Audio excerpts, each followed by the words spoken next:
Hello दोस्तों, कैसे हैं आप सब। आज हम इस वीडियो में बात करेंगे जनरेटर और मोटर के बीच में क्या डिफरेंस होता है। अगर हम बात करें, जनरेटर और मोटर दोनों ऐसे डिवाइस हैं जिनके जो फंक्शन होते हैं वो एक दूसरे के बिल्कुल अपोजिट होते हैं। जनरेटर इलेक्ट्रिसिटी को जनरेट करने के लिए प्रयोग करते हैं, जबकि मोटर में इलेक्ट्रिसिटी का यूज़ किया जाता है। तो अब बात करते हैं कि कैसे दोनों डिवाइस एक दूसरे से अलग हैं। हमने कुछ पैरामीटर को डिसाइड किया है, जैसे definition, principle, electricity, rule, driving force for shaft, current usage, maintenance और एप्लीकेशन के आधार पर हम बात करेंगे कैसे ये दोनों डिवाइस एक दूसरे से अलग हैं। जनरेटर एक ऐसा डिवाइस है जो मैकेनिकल एनर्जी को इलेक्ट्रिकल एनर्जी में कन्वर्ट करता है, जबकि मोटर एक ऐसा डिवाइस है जो इलेक्ट्रिक एनर्जी को मैकेनिकल एनर्जी में कन्वर्ट करती है। उसके बाद अगर हम बात करें प्रिंसिपल की, कि जो जनरेटर होता है वो इलेक्ट्रोमैग्नेटिक इंडक्शन के प्रिंसिपल पर कार्य करता है, और जो मोटर है वो जिस प्रिंसिपल पर वह कार्य करती है वह है, जब हम करंट कैरिंग कंडक्टर को मैग्नेटिक फील्ड में रखते हैं तो वह फोर्स को एक्सपीरियंस करता है। उसके बाद है इलेक्ट्रिसिटी।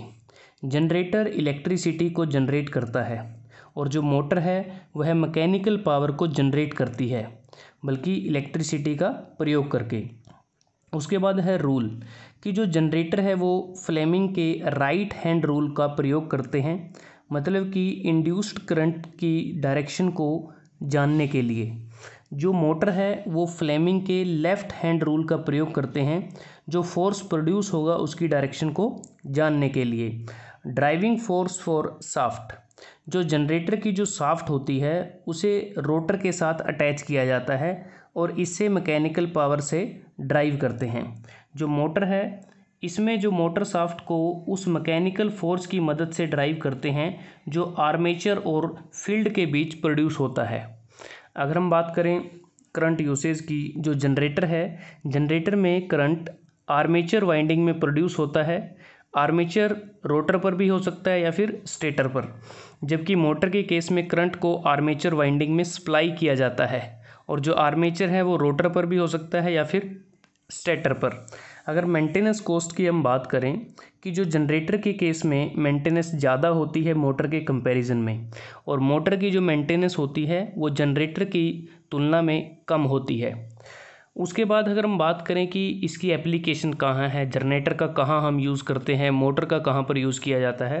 अगर आप इस डायग्राम को देखें, जो जनरेटर है उसे हम पावर स्टेशन में यूज़ कर सकते हैं, घरों में इसका इस्तेमाल किया जाता है, या बहुत सारी जो इंडस्ट्रीज़ होती हैं जहाँ पर इलेक्ट्रिसिटी को जनरेट करने की ज़रूरत होती है तो वहाँ सभी जगह पर जनरेटर का प्रयोग किया जाता है। अगर मोटर की एप्लीकेशन की बात करें तो मोटर का प्रयोग घरों में किया जाता है, जो छत पर फ़ैन लगे होते हैं, सीलिंग फ़ैन जिसे हम बोलते हैं, उसमें प्रयोग किया जाता है। बाइक्स में, कारों में इसका इस्तेमाल किया जाता है, मतलब कि जहाँ पर किसी काम को करने के लिए मैकेनिकल एनर्जी की ज़रूरत होती है। हेयर ड्रायर में भी मोटर का प्रयोग किया जाता है, लिफ्ट्स में इसका यूज़ किया जाता है। तो बहुत सारी एप्लीकेशंस हैं जहाँ पर जनरेटर और मोटर का प्रयोग किया जाता है। तो आज हमने इस वीडियो में आपके साथ डिस्कस किया कि जनरेटर और मोटर कैसे एक दूसरे से अलग हैं फंक्शन के आधार पर, और कहाँ कहाँ इनकी एप्लीकेशंस हैं। तो आशा करते हैं वीडियो आपको पसंद आया होगा। वीडियो अगर आपको अच्छा लगा तो चैनल को सब्सक्राइब करना ना भूलें।